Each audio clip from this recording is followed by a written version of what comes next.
इस वीडियो में हम लोग समतल कुंडली का स्वप्रेरकत्व निकालेंगे। समतल कुंडली का मतलब है किसी तार को कई फेरों में लपेट लिया जाए तो वो समतल कुंडली कहलाती है। अब जब धारा इसमें भेजी जाएगी तो चुंबकीय क्षेत्र उत्पन्न होगा और समतल कुंडली के क्षेत्रफल में से होकर गुजरेगा तो चुंबकीय फ्लक्स बनेगा, चुंबकीय फ्लक्स से लिंक हो जाएगा।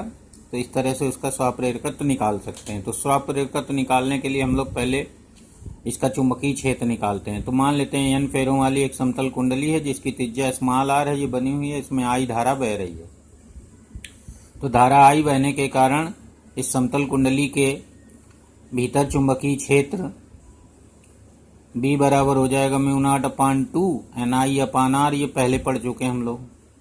अब यहाँ पर अगर धारा एंटी क्लॉकवाइज है, वामावर्त है, तो चुंबकीय क्षेत्र ऊपर की ओर होगा, और अगर क्लॉकवाइज होता तो यहाँ पर नीचे की ओर होता चुंबकीय क्षेत्र, दक्षिणावर्त जिसको बोलते हैं। अब ये चुंबकीय क्षेत्र इस क्षेत्रफल में कुंडली के इस तल के लंबवत है और इसमें से होकर गुजरेगा, तो इससे चुंबकीय फ्लक्स बद्ध हो जाएगा। तो चुंबकीय फ्लक्स निकालते हैं, तो कुंडली से गुजरने वाला चुंबकीय फ्लक्स निकालेंगे। तो फाई बराबर हो जाएगा B/A। तो B का मान ये रख देंगे और A यहाँ पर πr² रख लेंगे, तो A की जगह πr² रख लेंगे। तो B ये रख लिया μ0/2 NI/R, और A की जगह रख दिया हम लोगों ने यहाँ का इसका क्षेत्रफल कुंडली का πr² ये आ जाएगा। तो यहाँ पर एक R से कट जाएगा, तो आ जाएगा μ0 पाई पहले लिख लेंगे, NI एक R बचा ये वाला /2 ये आ जाएगा। अब हम लोग परिभाषा से स्वप्रेरण गुणांक की परिभाषा या स्वप्रेरकत्व की परिभाषा लगाएंगे। वो L बराबर होता है N∅/I। तो L बराबर हो जाएगा N∅/I।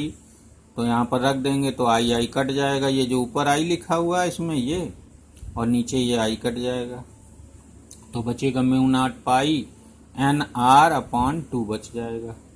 तो ये होता है एक समतल कुंडली का स्वप्रेरकत्व। तो अब यहाँ पर N² हो जाएगा, क्योंकि अब N∅ लिखेंगे, ये यहाँ पर B/A से ये निकलेगा फाई, और यहाँ पर फार्मूले में होता है L बराबर N∅/I। तो ये आ जाएगा आंसर μ0/2 पाई N² हेनरी। अब यहाँ से अगर हम देखें तो देखिए पाई कांस्टेंट होता है, N भी कांस्टेंट हो गया, और R त्रिज्या है।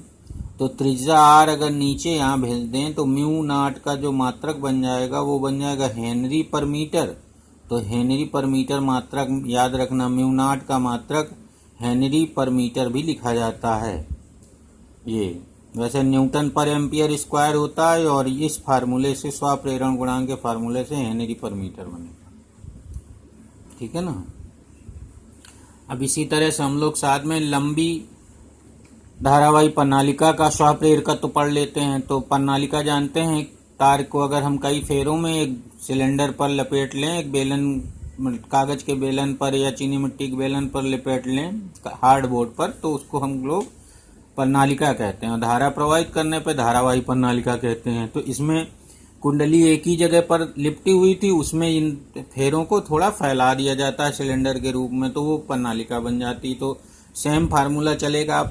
अब यहाँ पर हम लोग जानते हैं कि अगर किसी धारावाही प्रणालिका के एकांक लंबाई में फेरों की संख्या स्मॉल n हो, तो उसमें धारा I प्रवाहित करने पर उसके भीतर चुंबकीय क्षेत्र B बराबर होता है उसके अक्ष के अनुदिश चुंबकीय क्षेत्र μ0 NI हो जाता है, जहाँ स्मॉल n बराबर होता है N/L। N टोटल फेरों की संख्या है, कुल फेरों की संख्या, L उस प्रणालिका की लंबाई हो जाती है। बस सिंपल सा। फिर चुंबकीय फ्लक्स फाई निकाल लेंगे, तो फाई बराबर B/A। तो B का मान ये हो जाएगा, A रख सकते हैं। अगर हम लोग प्रणालिका की कोई त्रिज्या लेंगे तो A बराबर πr² लिख देंगे। अब यहाँ पर ये लिख दिया गया है N प्लस क्षेत्रफल। अब यहाँ पर फिर फार्मूला लगा देंगे, तो प्रणालिका का स्वप्रेरकत्व या स्वप्रेरण गुणांक जो हो जाएगा वह N∅/I हो जाएगा। तो N की जगह NI हो जाएगा, और ये फाई का यहाँ से मान रख देंगे फिर यहाँ से, तो μ0 NI है, N की जगह N/L लिख लिया गया है, N/L IA। तो यहाँ I कट जाएगा, और ये N² यहाँ भी हो जाएगा। तो μ0 N²/L × A, ये छोटा सा फार्मूला हो जाता है। अब अगर हम इस N की जगह पर N × L यहाँ से देखिए, ये n बराबर हो जाएगा n इंटू एल, यहाँ रखेंगे तो स्क्वायर करेंगे तो ऊपर आ जाएगा n स्क्वायर एल स्क्वायर, एक एल यहाँ से नीचे इस वाले से कट जाएगा तो एक एल ऊपर बच जाएगा। तो अथवा हम इसको स्वप्रेरण गुणांक को किसी प्रणालिका के ऐसे भी लिख सकते हैं, एल बराबर mu not an square L ए।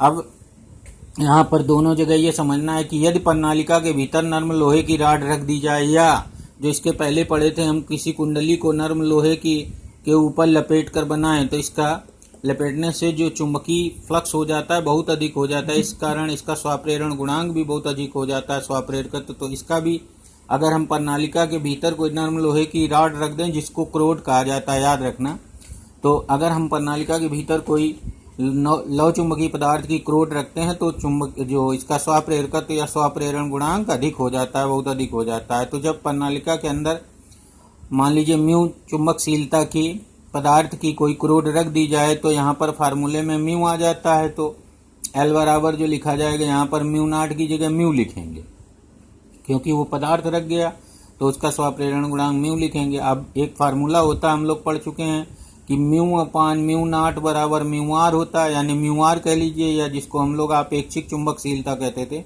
तो आपेक्षिक चुंबकशीलता बराबर होता है पदार्थ की चुंबकशीलता बटे वायु या निर्वात की चुंबकशीलता। तो अब इससे अगर हम पदार्थ की चुंबकशीलता निकालेंगे तो ये मल्टीप्लाई में आ जाएगा, तो म्यू बराबर म्यू नॉट म्यू आर हो जाता है। तो यहाँ पर फार्मूले में इस जगह पर म्यू की जगह हो जाएगा mu naught mu R N square L A हो जाएगा।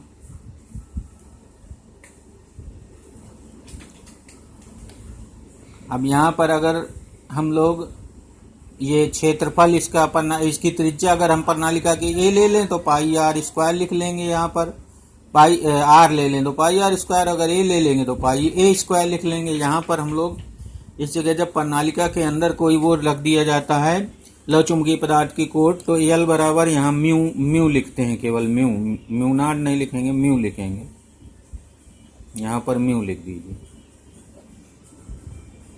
ये हो जाएगा mu into N square L ए।